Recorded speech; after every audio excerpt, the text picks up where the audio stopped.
अस्सलाम वालेकुम dear students. जो स्टूडेंट्स भी नेस्ट NET 2 टेस्ट की, यूईटी के ECAT टेस्ट की जो कि मार्च के फर्स्ट वीक में एक्सपेक्टेड है, और NTS नेट टेस्ट की फास्ट यूनिवर्सिटी जो अपना टेस्ट लेती है, तो इनके लिए हमारा एक बड़ा कंप्रीहेंसिव बैच 20 दिसंबर से स्टार्ट हो रहा है। इसमें बहुत चंद सीट्स रह चुकी हैं, बहुत ज़्यादा कंप्रीहेंसिव बैच है। आगे चल के बोर्ड के एग्जाम का बहुत ज़्यादा प्रेशर होता है, तो अभी आप लोगों के पास एक बहुत अच्छा टाइम है। 2.5 मंथ में तमाम यूनिवर्सिटीज़ जो टॉप यूनिवर्सिटीज़ हैं उनके एंट्री टेस्ट के लिए खुद को फुली प्रिपेयर करने का। तो हमारे बैच में कम सीट्स रह चुकी हैं। आप इस दिए के कॉन्टैक्ट नंबर पर रब्ता करके जितना जल्दी हो सके अपनी सीट को रिजर्व करवा लें। हमारे व्हाट्सएप चैनल को जरूर फॉलो करें। आने वाले दिनों में आप लोगों को इस चैनल के थ्रू बहुत इंपॉर्टेंट अपडेट्स मिलनी है। ना सिर्फ यूनिवर्सिटीज टेस्ट की अपडेट्स मिलेंगी कि उनमें अप्लाई कैसे करना है, किस यूनिवर्सिटी का कब टेस्ट आ रहा है, बल्कि आप लोगों को डिफरेंट फील्ड्स के बारे में बहुत ज़्यादा डिटेल में चीज़ें मिलेंगी कि नेशनल इंटरनेशनल लेवल पर इनका क्या स्कोप है, किन फील्ड्स की अब डिमांड बढ़ रही है, किन में जाना चाहिए, किन में नहीं जाना चाहिए। और दूसरा, आप लोगों को डिफरेंट टॉप यूनिवर्सिटीज़ के स्कॉलरशिप की अपडेट्स मिलेगी ताकि अच्छी यूनिवर्सिटी में आप लोगों को स्कॉलरशिप गेन करने के भी सारे तरीके आते हैं।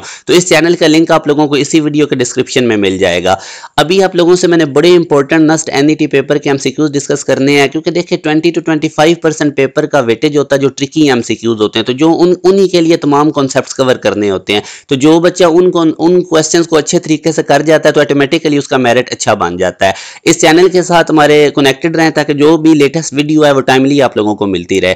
अब क्वेश्चन है, an observer move toward the stationary source of sound with velocity 1/5 of the velocity of the sound. जो ऑब्जर्वर है उसकी वेलोसिटी साउंड की वेलोसिटी का 1/5 है। What is the percentage increase in the apparent frequency. तो जाहिर है जब वो ऑब्जर्वर है वो मूव करेगा स्टेशनरी सोर्स ऑफ साउंड की तरफ तो फ्रीक्वेंसी में इंक्रीज होगा, तो वो एपरेंट इंक्रीज परसेंटेज में पूछ रहा है। तो पहले तो फार्मूला याद रखें कि जब हमारे पास ऑब्जर्वर सोर्स ऑफ साउंड की तरफ मूव करे तो फ्रीक्वेंसी का ये फार्मूला है। v यहाँ पे स्पीड ऑफ साउंड है, u नॉट ऑब्जर्वर की वेलोसिटी है, और f है उसकी एपरेंट फ्रीक्वेंसी है, f ओरिजिनल फ्रीक्वेंसी है जब ऑब्जर्वर और सोर्स ऑफ साउंड दोनों रेस्ट पे थे। तो अब आप लोगों ने कंडीशन बस अप्लाई करनी है। ऑब्जर्वर की जो वेलोसिटी है वो स्पीड ऑफ साउंड का 1/5 है, तो इधर u नॉट की जगह आप लोगों ने v/5 लिख देना है। नोमिनेटर का एलसीएम लेंगे तो 6v/5 बनेगा। ये जो 5 है ये डिनोमिनेटर में आ जाएगा। अब यहाँ से v से कटेगा तो आप लोगों के पास जो एपरेंट फ्रीक्वेंसी है वो 6/5 टाइम्स ओरिजिनल फ्रीक्वेंसी का बनेगा, और 6/5 को हम 1.2 भी लिख सकते हैं। जब ऑब्जर्वर और सोर्स ऑफ साउंड दोनों रेस्ट पे थे तो ओरिजिनल फ्रीक्वेंसी f थी, और जब ऑब्जर्वर ने सोर्स ऑफ साउंड की तरफ मूव करना शुरू किया तो फ्रीक्वेंसी कितनी होगी 1.2 टाइम्स f। तो इंक्रीमेंट कितना है फ्रीक्वेंसी में, 1.2f में से f माइनस करें तो 0.2f आएगा। अब परसेंटेज इंक्रीमेंट निकालने के लिए आपने जो इंक्रीज हुआ है 0.2f उसको ओरिजिनल फ्रीक्वेंसी से डिवाइड करें, मल्टीप्लाई बाय 100 कर दें तो 20% आएगा। That will be the delta option. अब नेक्स्ट ये भी काफी दफा आया हुआ है, pure germanium as a resistivity, तो इसकी रेजिस्टिविटी मैंने हाईलाइट कर दी है।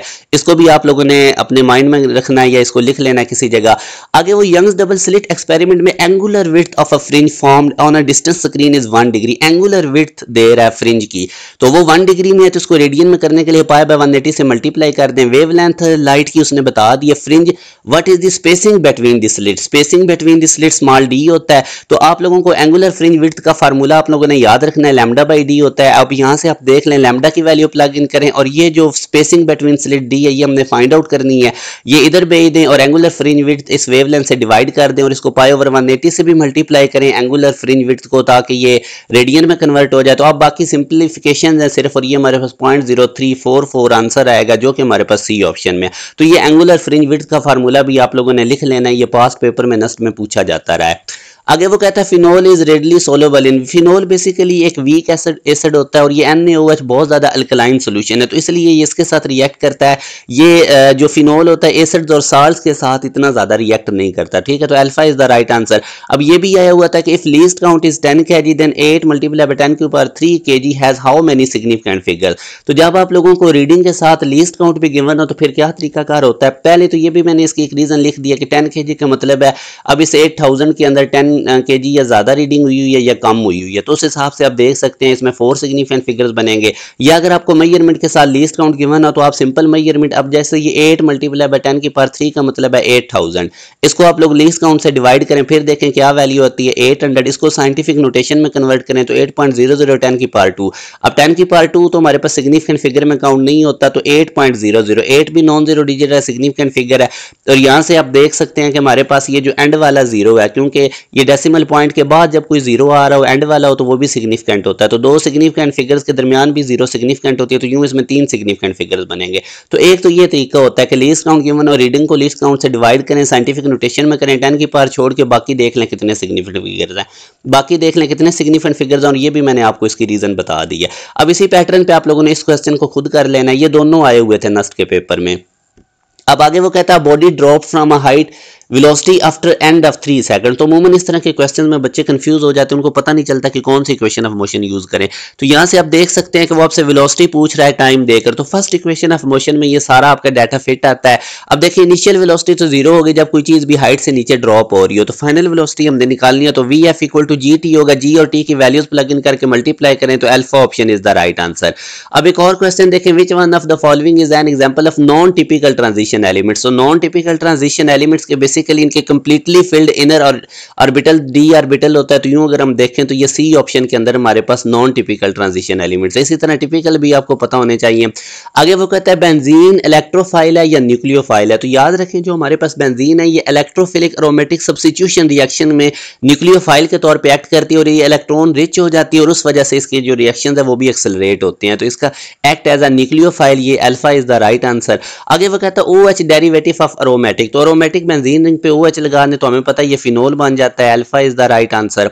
एक और क्वेश्चन देखें, blue colour of sky is due to. तो blue colour of sky basically जो लाइट जो एटमॉस्फेयर है इसमें डस्ट पार्टिकल्स वगैरह होते हैं, तो ब्लू की याद रखें वेवलेंथ कम होती है, इस वजह से इस कलर की स्कैटरिंग बहुत ज़्यादा होती है, तो इसी वजह से फिर हमें जो ये जो कलर जो स्काई है इसका कलर भी ब्लू नजर आता है। ये मैंने इसके नीचे रीजन लिख दिया, आप लोगों ने इसको पढ़ लेना है। आगे वो कहता है unit of mu naught ampere circuital law के अंदर, तो इसमें देखें म्यू नॉट का न्यूटन पर एम्पेयर स्क्वायर भी यूनिट होता है, ये भी आप लोगों ने याद रखना है। अल्फा आंसर मैंने हाईलाइट किया हुआ है। आगे क्वेश्चन है बड़ा सिंपल सा, when work done by a system was 10 joule, the increase in internal energy of the system was 30 joule, the heat Q supply to the system. तो हमें according to first law of thermodynamic पता है कि जो heat supply करते हैं वो change in internal energy plus work done करती है। तो अब देखें इंटरनल एनर्जी में भी इंक्रीज 30 जूल का हो रहा है, ये भी प्लस है, वर्क डन भी 10 जूल का हो रहा है, तो दोनों को ऐड करेंगे तो इस इक्वेशन के अकॉर्डिंग 40 जूल हीट सप्लाई की जा रही है। 40 जूल ऑप्शन में ही नहीं है, तो नन ऑफ दीज।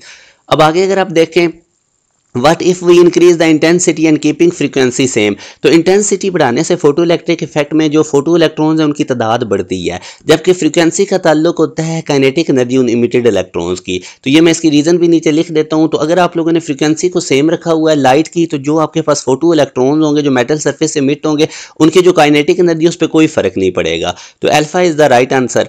आगे वो कहता है what is the maximum number of electrons in a shell. किसी भी शेल में मैक्सिमम नंबर ऑफ इलेक्ट्रॉन निकालने का फार्मूला 2n² होता है, ये याद रखें। और नंबर ऑफ ऑर्बिटल्स निकालने का किसी भी शेल के अंदर फार्मूला होता है n², और ये जो नंबर ऑफ ऑर्बिटल्स हैं ये नंबर ऑफ इलेक्ट्रॉन्स का हाफ होते हैं, तो ये भी आप लोगों ने एमसीक्यूज को देखना है। इसके बाद एक और देखें, what is the range of azimuthal quantum number. तो जो एजीम्यूथल क्वांटम नंबर l होता है इसकी रेंज होती है 0 से लेके n-1 तक, और ये बेसिकली इसका पर्पज ये होता है कि सब शेल्स जो इलेक्ट्रॉन है वो किस सब शेल से बिलोंग करता है। अब इन दो चीज़ों को देखते हुए एक ये क्वेश्चन आपने देखना है, इसको पढ़ना है, ये मैंने इसकी रीजन लिख दिया ताकि आपका और अच्छा कॉन्सेप्ट हो जाए, और एक ये क्वेश्चन भी आपने देख लेना, ये आया हुआ भी था। अच्छा अब नेक्स्ट अगर हम देखें तो if the length of a pendulum increases, तो हमें पता है कि सिंपल पेंडुलम के टाइम पीरियड का ये फार्मूला लेंथ के रूट के साथ डायरेक्ट रिलेशन, अगर हम लेंथ को इंक्रीज करेंगे तो टाइम पीरियड भी इंक्रीज हो जाएगा, alpha is the right answer. आगे वो कहता है straight line parallel to X axis, अगर कोई line parallel to X axis है तो उसका X axis distance vertical form में होगा, सम कांस्टेंट होगा, तो y इक्वल टू a हमारे पास। अब ये क्वेश्चन इस फॉर्मेट में भी आया हुआ था, y equal to k some constant, इस तरह भी वही बात है कि पैरेलल लाइन अगर line parallel to X axis है तो उसकी इक्वेशन क्या होगी। अब ये देखिए किरचॉफ फर्स्ट लॉ बेसिकली इसका मतलब होता है कि किसी एक पॉइंट पर जितना चार्ज जा रहा है उतना जितना किसी एक पॉइंट पे चार्ज आ रहा है उतनी उससे जाएगा, तो basically law of conservation of charge को ये रिप्रेजेंट करता है, फर्स्ट लॉ और second law of conservation of energy को, तो ये दोनों आपको पता होना चाहिए। What is the total work done by me when I carry a box from point A to B, एक ए पॉइंट से बी पॉइंट तक एक बंदा बॉक्स लेकर गया और फिर दोबारा वो बी पॉइंट पे, फिर वो दोबारा उस बॉक्स को ए पॉइंट इनिशियल पॉइंट पे लेकर आ गया, तो जब कोई चीज़ दोबारा अपने इनिशियल पॉइंट पे वापस आ जाए तो डिस्प्लेसमेंट जीरो होता है। वर्क हमें पता है एफ इंटू डिस्प्लेसमेंट होता है, जब डिस्प्लेसमेंट जीरो होगा तो वर्क भी जीरो हो जाएगा। जब कोई भी बॉडी अपनी इनिशियल पोजीशन पे आ जाए तो उसका वर्क डन जीरो होगा क्योंकि डिस्प्लेसमेंट जीरो होगा। तो alpha is the right answer. आगे वो कहते हैं the ionisation power of alpha beta and gamma particles is arranged by. तो याद रखें सबसे ज्यादा हमारे पास जो आयोनाइजेशन पावर है वो अल्फा पार्टिकल की होती है, उसके बाद बीटा, उसके बाद गैमा। तो ये डेल्टा ठीक ऑर्डर है, गैमा की सबसे कम आयोनाइजेशन पावर है, फिर बीटा की, फिर अल्फा की, यानी कि गैमा की सबसे कम, इससे ज्यादा बीटा की और इससे ज्यादा अल्फा की। आगे ये क्वेश्चन मैंने आप लोगों को ऑलरेडी भी करवा दिया हुआ था, एस्केप वेलोसिटी वाले, इसका फार्मूला लेके आप लोगों ने जो फैक्टर चेंज कर रहा है उसके अकॉर्डिंग इसको देख लेना है। तो ये जो हमारा बैच 2 था ये बहुत ज़्यादा सक्सेसफुल रहा है, इसमें बहुत अच्छा बच्चों ने हमें रिजल्ट दिया और ओवरऑल नस्ट रणनीति 1 में टॉपर भी हमारे बैच के स्टूडेंट था और आप देख सकते हैं इसका स्कोर। और ये आपको मोटिवेट करने के लिए सिर्फ मैं आपको दिखा रहा हूँ कि देखें मैथ के अंदर 70+ करना, फिजिक्स में 50 तक जाना, ये कोई मुश्किल नहीं। अगर आप लोग हमारा साथ साथ काम करें, नोट्स वगैरह तैयार करें, साथ साथ बुक रीडिंग करके रखें तो नस्ट में क्रैक करना कोई इतना मुश्किल नहीं। तो आप लोग ये जो अभी हमारा 20 दिसंबर से बैच स्टार्ट हो रहा है, जिन बच्चों की अभी तक प्रिपरेशन नहीं, तो उनके लिए ही स्पेशली हमने ये डिज़ाइन किया। बड़ी कम सीट्स रह चुकी हैं, आप लोग यूईटी के टेस्ट के लिए इसको ज्वाइन करने से प्रिपेयर हो जाएंगे, नस्ट के टेस्ट के लिए, एनटीएस के टेस्ट के लिए, फास्ट प्यास और जीकी के टेस्ट के लिए। तो अभी आपके पास ये बड़ा अच्छा टाइम है। आगे बोर्ड के एग्जाम का भी प्रेशर होगा, फिर डिफरेंट यूनिवर्सिटीज़ के टेस्ट साथ साथ आ जाते हैं, फिर साथ बोर्ड के एग्जाम भी होते हैं, तो तब स्टूडेंट्स पे बड़ा बर्डन बनता है। तो इसलिए अभी इस टाइम को अवेल करें, इस बैच को अवेल करें। चंद सीट्स रहती हैं, इस दिए गए कॉन्टैक्ट नंबर पर रब्ता करके जितना जल्दी हो सके अपनी सीट को रिजर्व करवा लें। और एक चीज़ याद रखें, जब से ये अब कोविड आया, यूनिवर्सिटीज़ फर्स्ट ईयर के मार्क्स की बेस पे और एंट्री टेस्ट के मार्क्स की बेस पे अब एडमिशन दे रही हैं। सेकंड ईयर के मार्क्स आप लोगों के मेरिट में काउंट ही नहीं होते। तो इसलिए आप लोगों के पास बहुत अच्छा टाइम है, 2 मंथ में आप लोग फुली प्रिपेयर हो जाएंगे। बड़ी कंप्रीहेंसिव इसमें टेस्ट सेशन भी होना और काफ़ी ज़्यादा डिटेल लेक्चर्स होंगे। अपना ख्याल रखिएगा। अल्लाह हाफिज़।